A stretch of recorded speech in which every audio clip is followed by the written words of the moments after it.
Good day to you, America and the world. Germany and France, they brace for the Euro crash. France and Germany are planning a quick new pact on a budget discipline that might persuade the European Central Bank to ramp up its government bond purchases. Now, the problem with governments today is that they're always two steps behind. They react after a disaster rather than work to prevent disasters. I am talking about financial nightmares that face most Western economies today. No one in the American government likes to talk about or even admit to the little fact. America took a major financial hit with the 9/11 attack. Airline stocks after the 9/11 attack hit rock bottom. The major airlines had to be bailed out or go under. This couldn't be allowed. With the destruction of the World Trade Center, the markets tanked. People, by all rights, were scared of what was going to happen next.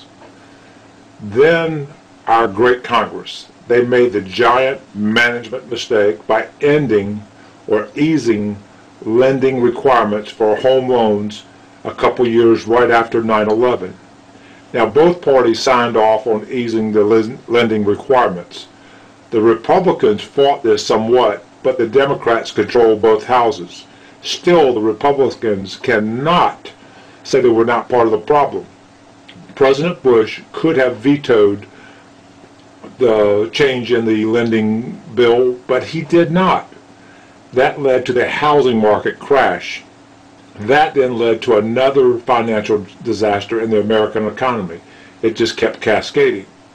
Now, Europe's financial problems fall more into the area of big government turning to socialism many decades ago. European governments began to provide almost total care for every man, woman, and child. Then they had to add more and more taxes upon the working man and woman. The problem is there's not enough working men and women to take care of everybody in a country. Maybe now people will learn that no government can be the end-all to all problems in their lives. Since the euro became the main currency for most of Europe, prices on everyday goods have skyrocketed. The price of gasoline in many European countries averaged 2 to 3 times the cost here in America, and it has been that way now for 25 years or longer. In 2009, we were vacationing in Europe. I found while I was in Spain and Italy a small cup of coffee. I'm talking a small cup of coffee, just plain coffee, and a small pastry costs on average about $10. This was your everyday mom and pop cafe on any street. European governments are going to have to learn some serious budget discipline and stick to it. France and Germany are on target with their ideas, but they must be really serious.